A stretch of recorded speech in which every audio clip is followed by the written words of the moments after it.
Halo, selamat malam pemirsa. Senang sekali malam hari ini kembali menyapa Anda di Indonesia Business Forum. Saya Celia Alexandra. Malam ini di Indonesia Business Forum kita akan bahas soal harga daging sapi yang naik.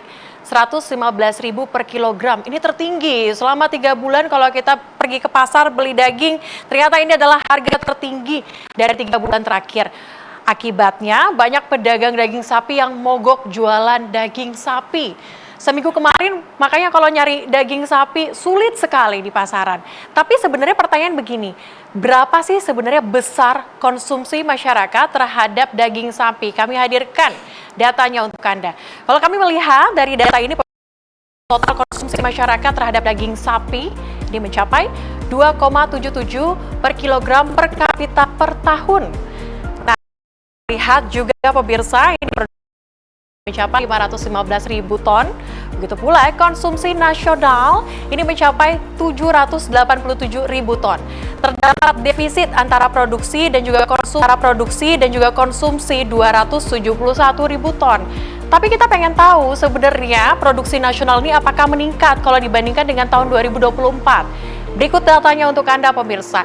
Dari data ini kita bisa lihat di tahun 2024 untuk produksi dalam negeri kita ini mencapai 488.000 ton. Meningkat ternyata di tahun 2025 5,61% mencapai 515.000 ton. Nah, akibat dari defisit tadi akhirnya pemerintah menentukan untuk impor daging dari luar negeri. Dan berikut adalah kuota impor daging pemirsa dari tahun 2025. Di tahun 2025, pemerintah menetapkan ada 180.000 ton impor untuk swasta. Begitu pula di tahun 2026, pemerintah menentukan kuota impornya untuk swasta, BUMN, dan juga untuk industri. Tapi ternyata alokasi BUMN-nya, tinggi sekali, 250.000 ton.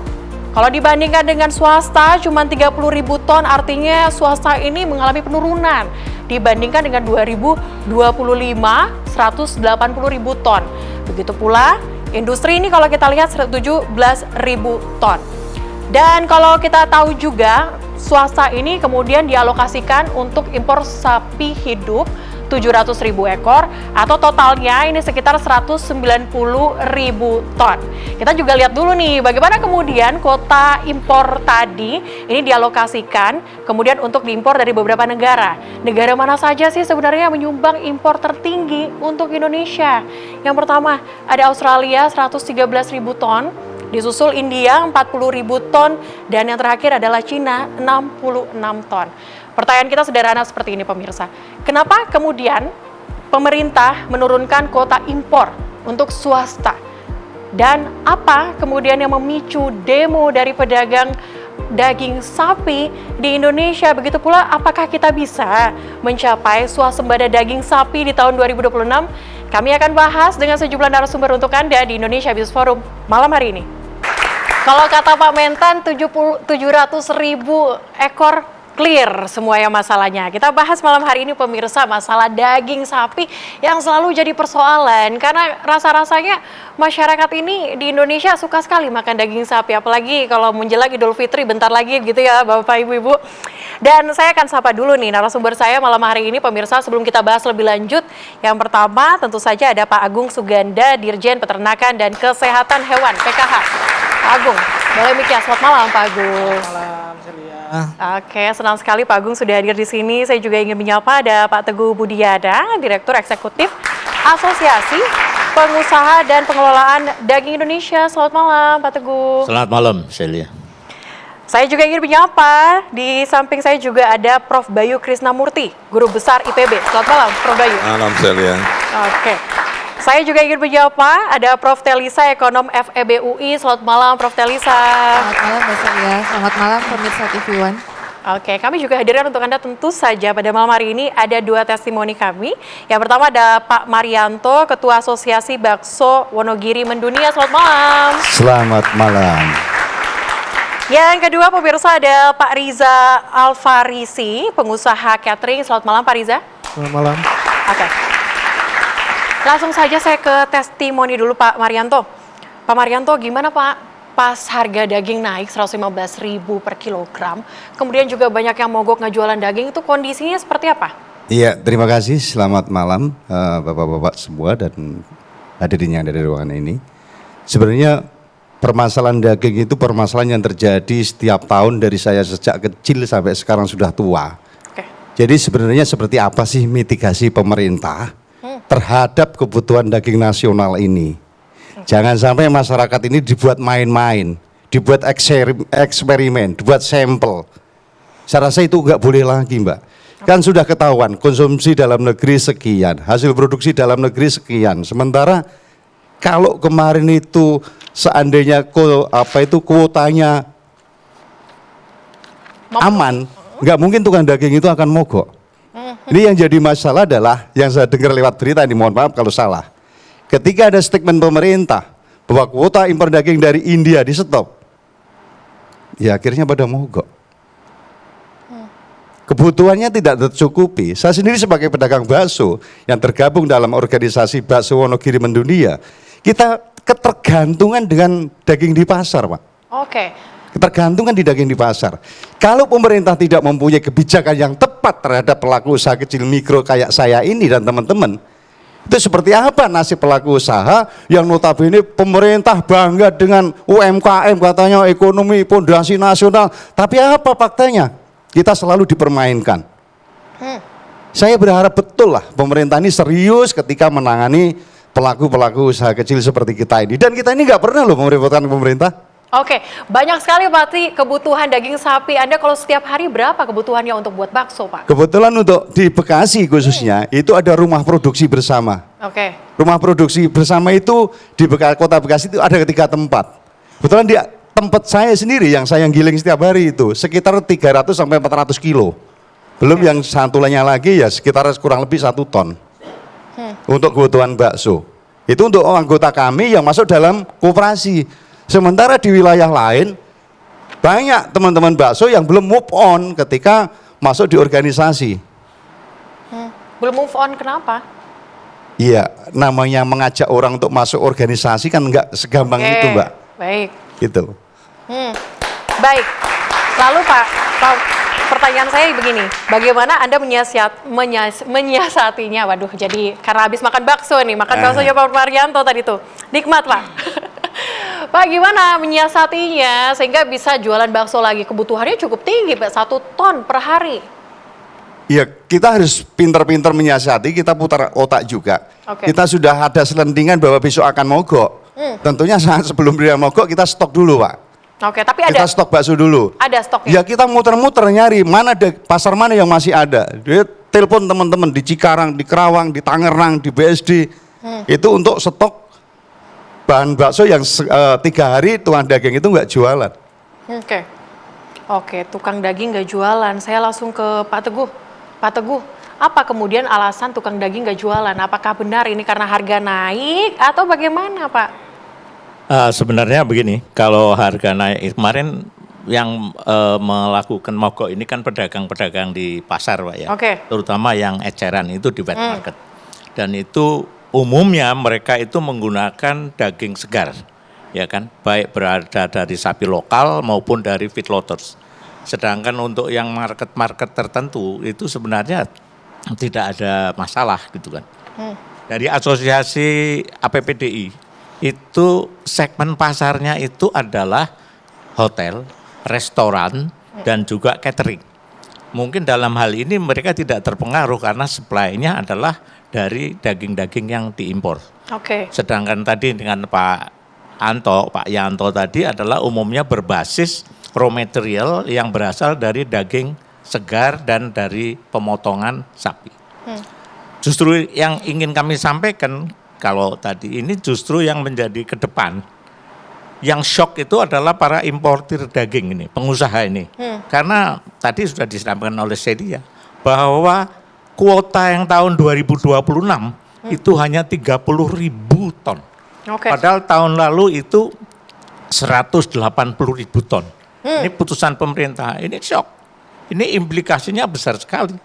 Karena itu memasok kepada hotel, restoran, dan juga catering. Ya. Oleh karena itu tadi kalau ditanyakan, ini semua ini kalau kita lihat dari data juga kelihatannya nanti ada yang harus diperbaiki. Tapi kan Pak kemudian dialokasikan nih untuk kemudian impor sapi hidup 700.000 ekor. Apakah memang sudah dicoba, mampu, bisakah sebenarnya dilakukan oleh swasta? Oh ya, kalau impor sapi 700.000 ini kan nantinya sebenarnya impor sapi adalah impor daging dalam bentuk hidup yang kemudian digemukkan dan dipotong. Betul. Saya kira kita lihat 700.000 ton itu mungkin ekuivalen kira-kira dengan mungkin kurang dari 100.000 ton ya Pak. 190.000 ton. Ya, jadi nanti yang memang kalau kita melihat kondisi yang ada sekarang ini kebijakan, karena pemerintah itu mempunyai suatu model yang namanya neraca komoditas, dihitung dan segala macamnya. Sekarang perlulah, sekarangnya semua ini punya peran penting, pengusaha penting, peternak juga penting, kemudian juga konsumen, apakah konsumen langsung ataupun yang melalui dengan proses-proses seperti Pak Yanto ini, dan ini yang seharusnya ditata ulang. Kelihatannya ini saya straight saja, kebijakan yang diambil ini perlu satu kajian. Kita berharap. Artinya menurut Anda tidak adilkah kemudian? Oh ya, kalau saya mengatakan bayangkan, tahun lalu 180.000 ton, itu menghidupi sekian ribu orang, tiba-tiba hanya dikasih 30.000 ton. Ini enggak jelas, kami tiba-tiba mendapatkan, tidak pernah ada dialog. Jadi tidak ada dialog sama sekali. Jadi inilah yang menyebabkan saya kira suatu hal-hal yang menyebabkan masalah perdagingan ini kemudian timbul ada masalah. Mogok begitu ya. Tapi tadi ada yang menarik. Pak Yanto bilang mendengar katanya daging India mau di stop. Loh, kita impornya 100.000 ton ya. Nanti Pak Dirjen yang akan menjelaskan. Oke, saya langsung ke Pak Dirjen. Pak Dirjen, mungkin bisa langsung dijawab. Apa kemudian dasarnya sehingga kemudian kuota impor untuk swasta ini diturunkan? Ya baik, terima kasih Celia. Sebelum saya menjawab, saya ingin menyampaikan dulu dan meluruskan terkait dengan harga daging 115.000 yang menurut Celia tadi itu paling mahal. Paling mahal, Nah, ini yang perlu kami luruskan bahwa harga daging 115.000 itu murah. Karena sesuai dengan peraturan Kepala Badan Pangan Nasional nomor 12 tahun 2024, harga acuan penjualan di tingkat konsumen untuk daging segar paha depan itu Rp130.000. Tapi kalau selama 3 bulan terakhir kan Rp140.000. Baik. Kemudian kebetulan kami pagi dari pasar mendampingi Bapak Menteri Pertanian Kunker di Bandung dan disempatkan untuk mengunjungi salah satu pasar di Padalarang. Harga di pasar Rp125.000 per kilogram. Artinya masih di bawah harga acuan yang ditetapkan oleh pemerintah. Nah, tadi terkait dengan masalah mogok yang disampaikan, kami mendapatkan informasi dari JAPDI dan APPD, Asosiasi Pedagang Daging Indonesia dan Jaringan Pemotong dan Pedagang Daging Indonesia, untuk melaksanakan mogok, menyampaikan aspirasi untuk dan melalui mogok jualan daging di Jabodetabek tanggal 22 sampai dengan 24 Januari yang lalu. Namun sesuai dengan perintah Bapak Menteri Pertanian selaku Kepala Badan Pangan Nasional memerintahkan kepada kita semua, kami semua, dan kita juga melakukan rapat koordinasi. Alhamdulillah mogoknya cuma 1 hari saja. Itu pun hanya sebagian di beberapa pasar, dan tanggal 23 malam pemotongan di rumah potong kembali beraktivitas dan penjualan daging seperti biasanya. Apa yang dilakukan? Nah, mogoknya itu sebetulnya adalah kekhawatiran dari para pedagang, pemotong dan juga pedagang daging, karena takut harga berat hidup sapi siap potong yang dijual di feedlotter yang dari impor tadi itu harganya naik karena dolar kursnya naik dan sebagainya. Dan alhamdulillah kami melakukan koordinasi sesuai dengan perintah Bapak Menteri Pertanian. Para feedlotter sampai dengan Lebaran nanti tidak menaikkan harga berat hidup sapi siap potongnya. Di angka 55.000 per kilogram berat hidup, dan ini di bawah harga acuan yang ditetapkan oleh pemerintah di harga 56.000 sampai dengan 58.000 per kilogram berat hidup sapi siap potong. Artinya ini juga kabar yang menggembirakan buat Pak Marianto yang menggunakan sapi segar. untuk membuat baksonya.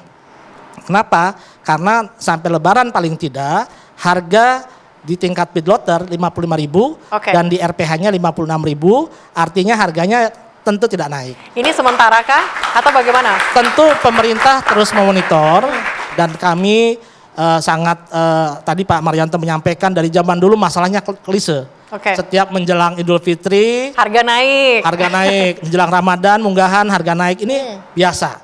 Nah, oleh karena itu di tahun 2026 ini ada kebijakan pemerintah Oke. melalui skema neraca komoditas. Yang tadi ada pergeseran dan Bapak Menteri Pertanian juga sudah menyampaikan dalam konferensi pers bahwa dulu dengan sekarang dinamikanya sama.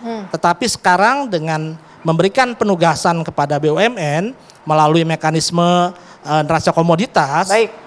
BUMN diharapkan bisa melakukan stabilisasi harga pangan khususnya daging sapi ini sehingga pada saat menjelang Idul Fitri, pada saat HBKN harga daging tentu bisa stabil Oke. dan tidak terjadi gejolak seperti yang biasa-biasanya seperti itu. Oke. Bagaimana pula pemirsa, ini jadi pertanyaan kita, bagaimana pula apakah dengan kuota impor daging di Swasa ini yang cukup rendah dibandingkan dengan tahun sebelumnya, ini akan memunculkan distorsi pasar? Kita akan bahas usai jeda, tetaplah bersama kami di Indonesia Business Forum.